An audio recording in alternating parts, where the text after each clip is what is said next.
خداوند یسوع مسیح میں میرے عزیز بھائیوں، عزیز بہنوں، آپ جو خداوند یسوع کے پیارے ہیں، خداوند یسوع مسیح کے جی اٹھنے کے بابرکت موقع پر اس وقت ہم خداوند کے کلام مقدس میں سے خداوند یسوع کے جی اٹھنے کی حقیقت کو دیکھیں گے اور اس کے جی اٹھنے میں کس کس نے حصہ لیا اور اس کے جی اٹھنے سے ہمیں کیا کیا برکات آسمان کی طرف سے ملی ہیں۔ تو آئیے اس سلسلہ میں ہم سب سے پہلے کتاب مقدس کی طرف رجوع کریں گے۔ کرنتھس کے نام پولس رسول کا لکھا گیا پہلا خط اور اس کا 15واں باب اور اس کی پہلی 7 آیات۔ مہربانی سے ذرا دیکھیں، پہلا کرنتھیوں 15واں باب اور اس کی پہلی 7 آیات۔ یہاں اس طرح لکھا ہے، اور اب اے بھائیوں، میں تمہیں وہی خوشخبری جتائے دے چکا ہوں جو پہلے دے چکا ہوں، جسے تم نے قبول بھی کر لیا اور جس پر قائم بھی ہو۔ اسی کے وسیلے سے تم کو نجات بھی ملتی ہے، بشرطے کہ وہ خوشخبری جو میں نے تمہیں دی تھی یاد رکھتے ہو، ورنہ تمہارا ایمان لانا بے فائدہ ہوا۔ چنانچہ میں نے سب سے پہلے تم کو وہی بات پہنچا دی جو مجھے پہنچی تھی، کہ مسیح کتاب مقدس کے مطابق ہمارے گناہوں کے لیے موا اور دفن ہوا اور تیسرے دن کتاب مقدس کے مطابق جی اٹھا، اور کیفا کو اور اس کے بعد ان 12 کو دکھائی دیا، پھر 500 سے زیادہ بھائیوں کو ایک ساتھ دکھائی دیا، جن میں سے اکثر اب تک موجود ہیں، اور بعض سو گئے۔ پھر یعقوب کو دکھائی دیا، پھر سب رسولوں کو۔ کتاب مقدس کی تلاوت پر خدا کی برکت ہو، آمین۔ آئیے کلام کی تنویر کے لیے ذرا دعا کر لیں۔ اے عزیز خداوند خدا، تو جانتا ہے کہ ابلیس نے کس طرح لوگوں کے ذہنوں کو تاریک کر رکھا ہے۔ ہم منت کرتے ہیں روح القدس کے مکاشفہ سے ہمارے ذہنوں کو، ہر ایک سننے والے کے ذہن کو تو تنویر عطا فرما، تاکہ جو کچھ کہا جائے ہم اسے واضح طور پر دیکھیں، سیکھیں، اور پھر ہم اس کو دل میں رکھ کر اس پر عمل کریں۔ آج اس بابرکت موقع کو سب سننے والوں کے لیے، ان کے خاندانوں کے لیے مبارک ٹھہرا، اور ہم منت کرتے ہیں JCTV پر اور بھی جو تیرے چینلز ہیں ان پر سدا ٹیم پر، کام کاج پر تیری برکت ہو، پیارے یسوع کے مبارک نام میں، آمین۔ خداوند میں میرے عزیزو، آج کس قدر بابرکت دن ہے کہ خداوند یسوع المسیح موت پر، قبر پر، ابلیس پر، گناہ پر فتح پا کے مردوں میں سے جی اٹھا ہے۔ تاریخ عالم میں خدا نے بڑے بڑے کام کیے ہیں۔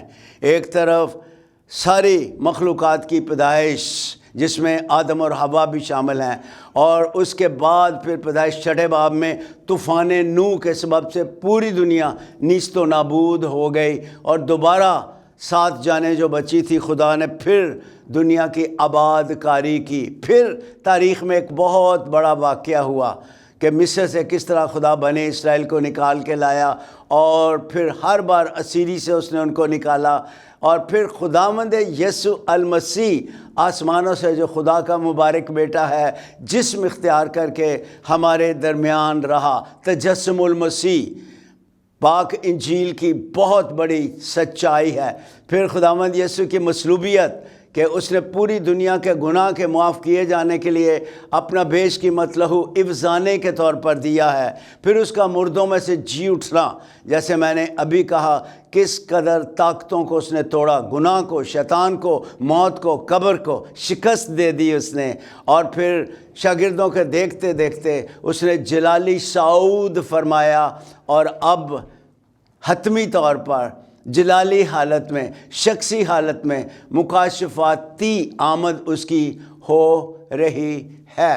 اچھا، خداوند یسوع میں میرے عزیزو، ہم دیکھ رہے تھے کہ کس طرح سے خداوند یسوع المسیح تاریخ عالم میں بڑے بڑے کاموں کے بعد ایک بہت بڑا کام ہوا کہ خدا مجسم ہوا، اور پھر اس نے صلیب پر ہمارے کفارے کے لیے فدیہ کے طور پر جان کا نذرانہ دیا۔ وہ مردوں میں سے فاتحانہ طور پر دشمنوں کو مغلوب کر کے جی اٹھا، گناہ کو، شیطان کو، موت کو، قبر کو، اور پھر کس طرح سے وہ آسمان پر جلالی حالت میں صعود فرما گیا، اور وہ جلالی اس کی آمد کا کلیسیا انتظار کر رہی ہے، وہ آخری حتمی آمد ہوگی۔ اس وقت ہم اس کے جی اٹھنے کی صداقت کو دیکھنے کی کوشش کریں گے، اور مہربانی سے یاد رکھیں مسیحی ایمان کے دو بڑے ستون ہیں، دو بڑے ارکان ہیں، مسیح کی تسلیب، مسیح کی خالی صلیب اور اس کا مصلوب ہونا، اور اس کے ساتھ خالی قبر۔ یہ دو بڑے ستون ہیں مسیحیت کے، اور جب ہم کتاب مقدس کا مطالعہ کرتے ہیں تو عہد عتیق میں ہمیں پیش گوئیاں ملتی ہیں کہ وہ مصلوب ہوگا اور وہ مردوں میں سے جی اٹھے گا۔ کہاں لکھا ہے؟ زبور نمبر 16 میں اس کا ذکر آپ کو ملے گا، اور یہاں پر خداوند یسوع المسیح کے بارے میں 10ویں آیت میں لکھا ہے، اسی سبب سے میرا دل خوش اور میری روح شادمان ہے، کیونکہ میرا جسم بھی امن و امان میں رہے گا، کیونکہ تو نہ میری جان کو پتال میں رہنے دے گا، نہ اپنے مقدس کو سڑنے دے گا۔ پھر اس کے ساتھ ہی جب ہم 22ویں زبور کا مطالعہ کرتے ہیں تو وہاں پر 3 صلیبی کلمات ہیں۔ خداوند یسوع المسیح کے دکھوں کا، مصلوبیت کا ذکر ہے، اس کے جی اٹھنے کا بھی اسی زبور میں ذکر پایا جاتا ہے۔ اگر ذرا اس کو ذرا دیکھیں تو 17ویں 18ویں آیت میں لکھا ہے، کتوں نے مجھے گھیر لیا ہے۔ اب کتے جو پیٹس ہیں یہ غیر اقوام کو یہودی کہتے تھے، کتوں نے، غیر اقوام نے، رومی سپاہی اس کے چاروں طرف تھے۔ کتوں نے مجھے گھیر لیا اور بدکاروں کی گروہ مجھے گھیرے ہوئے ہے۔ سردار کاہن بھی اس میں شامل ہیں، اور اسی طرح سے لکھا ہے، وہ میرے ہاتھ اور پاؤں چھیدتے ہیں، میں اپنی سب ہڈیاں گن سکتا ہوں، وہ مجھے تاکتے اور گھورتے ہیں، وہ میرے کپڑے آپس میں بانٹتے اور میری پوشاک پر قرعہ ڈالتے ہیں۔ لیکن یہ تو صلیب کا بیان ہے، اسی میں صلیبی کلمات ہیں، اور جب ہم آگے پڑھتے ہیں 22ویں سے 26ویں آیت کو اور 27ویں سے 31ویں آیت کو، تو ہم یہ زبور ویسے بھی گاتے ہیں، خدایا اپنے بھائیاں نوں میں تیرا نہ سناواں گا۔ یہ مسیح کے جی اٹھنے کے بعد جب یسوع مردوں میں سے زندہ ہوا تو اپنے شاگردوں کو اس نے آ کر تعلیم دی تھی، 40 دن تک وہ شاگردوں کو ملتا رہا تھا۔ پھر اس کے بعد 27ویں سے 31ویں آیت مشہور زبور ہے 22ویں کا، اور یہ مشہور حصہ ہے، یاد یہوہ دی سب کرنگے کنڈے ساری دنیا دے، دل دے نال رجول آونگے اگے پاک خداوند دے۔ تیرا یسوع اگر صلیب پر جان نہ دیتا تو وہ قبر کے نیچے ہوتا، آج اس کی قبر خالی نہ ہوتی، چونکہ اس نے جان کا نذرانہ دیا ہے، چونکہ اس نے موت بلکہ صلیبی موت گوارا کی ہے، اس لیے باپ نے بھی اسے سرفرازی دی اور وہ مردوں میں سے زندہ ہو گیا۔ اسی لیے پوری دنیا میں لکھوں کھال لوگ مسیحی ہیں، سب سے زیادہ اگر کسی ایمان کو ماننے والے ہیں تو وہ مسیحی لوگ ہیں تعداد کے لحاظ سے۔ اس لیے مہربانی سے ذرا دیکھیں کہ زبوروں میں بھی اس کے مصلوبیت اور اس کے جی اٹھنے کا ذکر ہے۔ پھر یسایہ نبی کے صحیفے میں بھی 53ویں باب کی 10ویں 11ویں آیت میں خداوند یسوع المسیح کی مصلوبیت کا ذکر ہے، اپنی ہی جان کا دکھ اٹھا کر اسے دیکھے گا۔ کسے دیکھے گا؟ لکھا ہے کہ وہ اپنی نسل کو دیکھے گا، اس کی عمر دراز ہوگی۔ یہ یسوع کے مصلوب ہونے کا صحیفہ ہے یہاں پر 53واں باب، اور اس سے پیچھے بھی اور اس کے مردوں میں سے زندہ ہونے کا بھی ذکر کیا گیا ہے۔ پھر جب ہم نئے عہد نامہ کو دیکھتے ہیں، خداوند یسوع المسیح نے اپنے زبان مبارکہ سے اپنے قتل کی مصلوب ہونے اور پھر مردوں میں سے جی اٹھنے، دکھ اٹھانے کا ذکر کیا ہے، اور یہاں پر ہمیں پتہ چلتا ہے کہ کس طرح سے خداوند یسوع المسیح نے مقدس یوحنا کی انجیل کے 12ویں باب اور اس کی 24ویں آیت میں، اگر تم اس مقدس کو ڈھا دو گے تو میں اسے تیسرے دن کھڑا کر دوں گا، یہ اس نے اپنے بدن کے مارے جانے، مصلوب کیے جانے کی طرف اور اپنے جی اٹھنے کی طرف اشارہ کیا تھا۔ پھر خداوند یسوع المسیح نے کہا، جس طرح یونا مچھلی کے پیٹ میں 3 دن رات مچھلی کے رہا، اسی طرح ضرور ہے کہ ابن آدم بھی دکھ اٹھائے، اور خدا کا شکر ہے کہ وہ بھی مر کر دفن ہوا اور مردوں میں سے جی اٹھا۔ اب یہاں پر یہ ایک تاریخی سچائی ہے۔ دوسری خاص بات جو ہے وہ یہ ہے کہ خداوند یسوع المسیح فی الواقع مردوں میں سے جی اٹھا، اور وہ جو کہتے ہیں تاریخ میں اس کا نام ہی نہیں ہے، ان سے بڑا جھوٹا کوئی نہیں ہے۔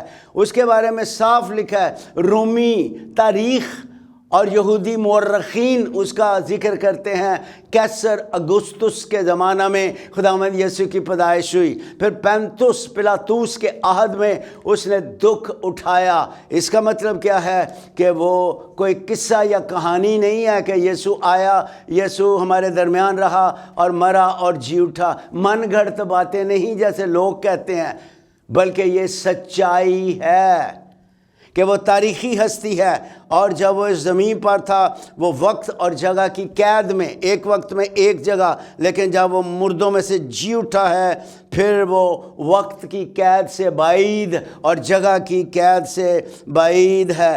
یروشلم میں اس کی قبر ہے، اور اسی طرح سے وہ اب ہمارے درمیان رہتا ہے، ہمارے ساتھ رہتا ہے، ہمارے اندر رہتا ہے، اور ہم خدا کا شکر کرتے ہیں ایک ہی وقت میں پوری جگہ ہر ایک ایماندار کے گھروں میں ان کے ساتھ رہتا اور ان کے درمیان رہتا اور دل میں رہتا ہے۔ خداوند یسوع کے عزیزوں، یسوع کے پیاروں، یسوع المسیح کے جی اٹھنے نے کس طرح شخصی طور پر لوگوں پر اثر کیا تھا۔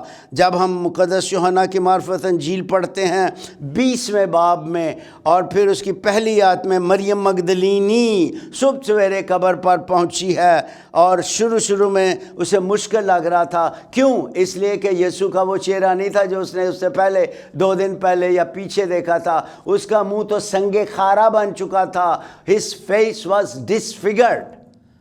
اس کے چہرے کو انہوں نے بگاڑ دیا ہوا تھا، لیکن جب جی اٹھا تو وہ جلالی بشر کے طور پر زندہ ہوا تھا۔ اس لیے پھر یسوع جب اسے ملا ہے اور اس کا نام بلایا ہے، پھر وہ اسے ربونی اور ربی کہتی ہے۔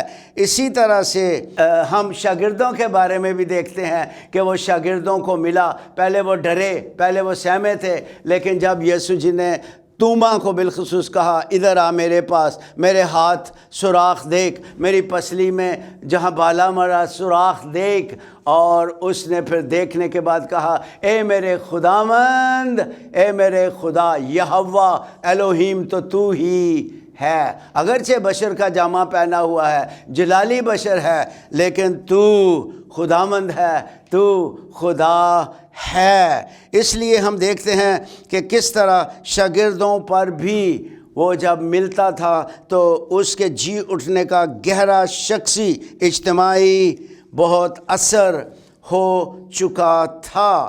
اب ذرا مہربانی سے دیکھیں کہ اس کے جی اٹھنے کی حقیقت کیا ہے۔ یہ علم الہی کا ایک خاص موضوع ہے، اس کے جی اٹھنے کی حقیقت کیا ہے۔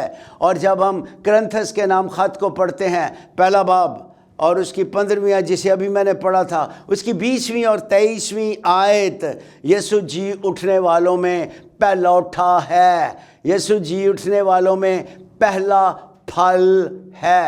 تو میں یہ عرض کر رہا ہوں کہ اس کے جی اٹھنے کی حقیقت کیا ہے، ٹھیک ہے؟ اور خداوند یسوع المسیح کے بارے پہلا کرنتھیوں میں لکھا ہے کہ وہ جی اٹھنے والوں میں پہلا اٹھا ہے۔ آپ کہیں گے لازر کو زندہ کیا اور یائر کی بیٹی کو، بیوہ کے بیٹے کو زندہ کیا۔ جی ہاں، وہ جس بدن سے مرے تھے اسی سے زندہ ہوئے تھے، انہیں قیامت نصیب نہیں ہوئی تھی۔ ریسسیٹیشن نہ کہ ریزوریکشن، انگریزی کے 2 لفظ میں نے بولے ہیں، جس بدن سے مرے۔ لیکن یسوع جس بدن سے اس نے جان دی تھی اس بدن سے زندہ نہیں ہوئے تھے، بلکہ جلالی بدن تھا۔ یوں یسوع جی اٹھنے والوں میں پہلا پھل اور پہلوٹا ہے۔ وہ ایک نئی قسم کی زندگی، انسانی زندگی کے ساتھ زندہ ہوا۔ پہلے وہ خدا بشر تھا، اب جی اٹھنے کے بعد وہ خدا جلالی بشر ہے۔ اب یہ ایسا بدن ہے جو کامل کر دیا گیا، جیسے باغ عدن میں آدم اور حوا تھے، کامل بدن ہے اب اس کا، اور اب وقت اور جگہ کی قید سے بعید ہے۔ ایک ہی وقت میں ایک ہی جگہ پر نہیں، بلکہ سب جگہوں پر خداوند یسوع ہر وقت موجود رہتا ہے۔ اب کسی طرح کی اس پر کوئی قید نہیں ہے۔ اور پولس رسول قیامت، بدن کے جی اٹھنے کے بارے میں بتاتے ہیں۔ ویسے قیامت کا لفظی مطلب اگرچہ تباہی بربادی بھی ہے، لیکن اس کا مطلب نہایت خوبصورت بھی ہے۔ اور یسوع فی الواقع نہایت خوبصورت جلالی بدن کے ساتھ جی اٹھا۔ اور کیسے، ذرا دیکھیے پولس اس کے بارے میں لکھتا ہے کہ فانی بدن کیسا ہے اور جی اٹھنے والے بدن کیسا ہے۔ کلام پاک میں 15واں باب پہلا کرنتھیوں اس کی 42-44 آیت میں لکھا ہے، بدن فنا کی حالت میں بویا جاتا ہے، گل سڑ جاتا ہے، لیکن بقا کی حالت میں جی اٹھتا ہے۔ بے حرمتی کی حالت میں بویا جاتا ہے، جلال کی حالت میں جی اٹھتا ہے۔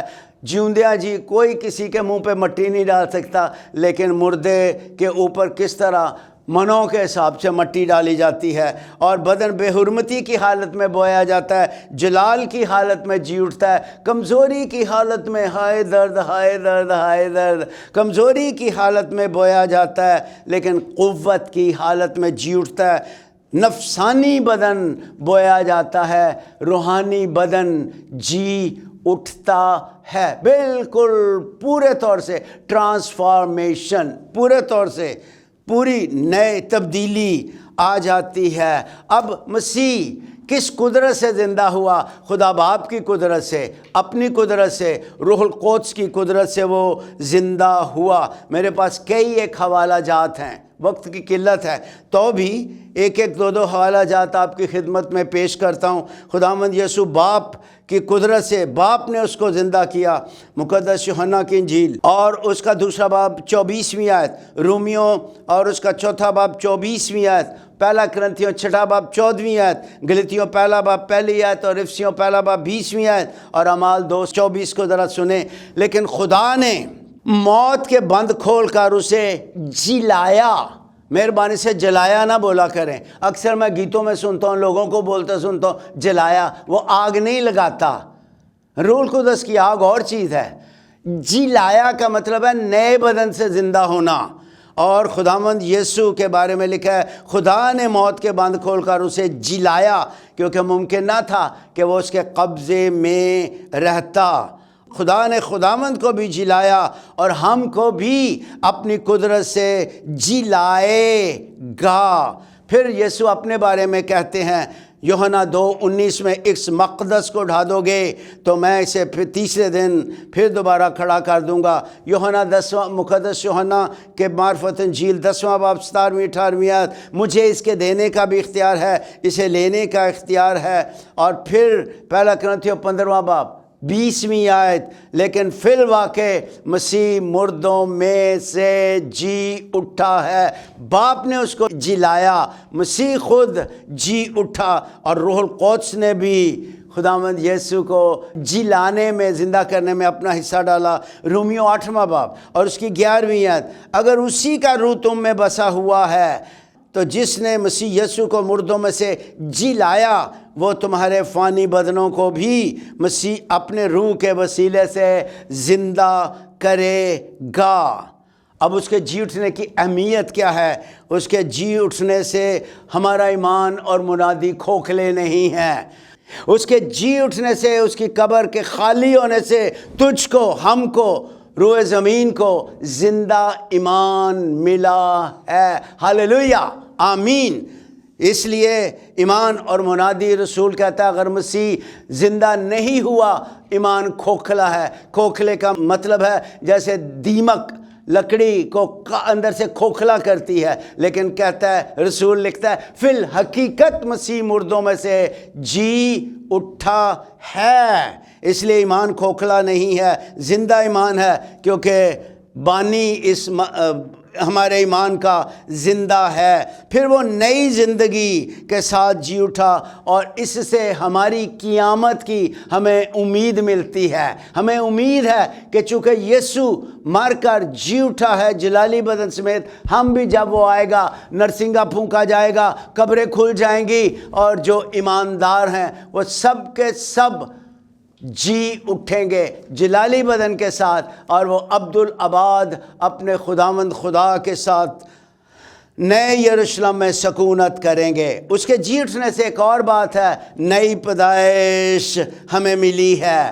ہم مردہ تھے اور ہم کو اس نے جلایا، افسیوں 2 باب، ہم کو جلایا اور ہم کو آسمانی مقاموں پہ بٹھایا ہے۔ آسمانی مقاموں میں، we are already seated in heavens, ہم آسمانی مقاموں میں، وہ زندہ ہوا، ہم مردہ تھے گناہ میں، اس نے ہمیں جلایا، نئی پیدائش بخشی اور آسمانی مقاموں پہ بٹھا دیا ہے۔ پھر اس کے جی اٹھنے سے ہمارے صادق ٹھہرائے جانے کی تصدیق ہوتی ہے۔ اگر وہ زندہ نہ ہوتا تو ہم کس طرح صادق راست باز ٹھہرائے جاتے۔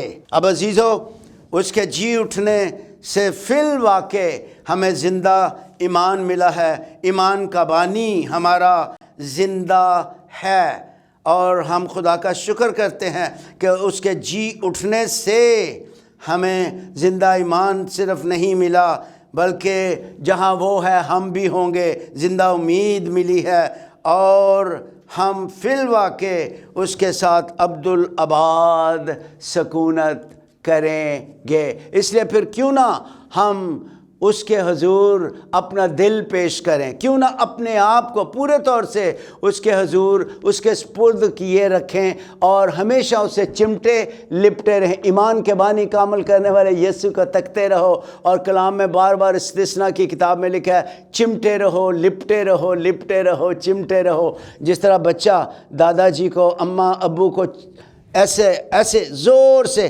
ہگ کرتا ہے، اپنی باہوں میں لینے کی کوشش کرتا ہے، اسی طرح ہم مسیح سے چمٹے رہیں۔ آئیں اپنے زندہ ایمان کے لیے اپنے خداوند کا، ایمان کے بانی یسوع کا جو زندہ ہے، شکر ادا کریں، اور ہمیشہ کے لیے اس بڑی انجیل کو لوگوں کے سامنے پیش کریں، اس سے باز نہ آئیں۔ پاک انجیل کو، مسیح کے تجسم اختیار کرنے کو، مصلوب ہونے کو، جی اٹھنے کو، آسمان پر صعود کرنے کو، اور پھر آنے کو، یہ خاص نچوڑ ہے پوری انجیل کا۔ اسے ہم لوگوں کو بتائیں کہ ہمارا ایمان کیسا ہے، اور اپنے کریکٹر سے بھی مسیح کو پیش کریں۔ آئیے ہم اپنے سروں کو جھکائیں اور اس سے بڑھ کر اپنے دل خدا کے حضور پیش کریں۔ آئیے خداوند خدا، ہم اپنے دل تیرے قدموں میں رکھتے ہیں، تیرے جی اٹھنے کی قدرت کے لیے تیرا شکر کرتے ہیں، زندہ ایمان بخشے جانے کے لیے شکر۔ تو نے موت پر، قبر پر، شیطان پر، اور تو نے اسی طرح سے گناہ پر فتح پائی۔ تیری فتح ہماری فتح ہے۔ تو فتح سے بڑھ کر اپنے بیٹوں بیٹیوں کو غلبہ دیتا ہے۔ میں منت کرتا ہوں، فتح مند زندگی ہر ایک کو ادا کر، اور بخش کے ایمان کے بانی تجھ خداوند کو تکتے رہیں، تجھ سے چمٹے اور لپٹے رہیں، اور تیری فرمانبرداری کرتے رہیں۔ ہم سب کو بڑی برکت دے، جب تک تو نہیں آتا ہم ہمیشہ تیری گواہی دیتے رہیں۔ پیارے یسوع کے لیے، پیارے یسوع کے نام میں مانگتے اور پاتے ہیں، آمین ثم آمین۔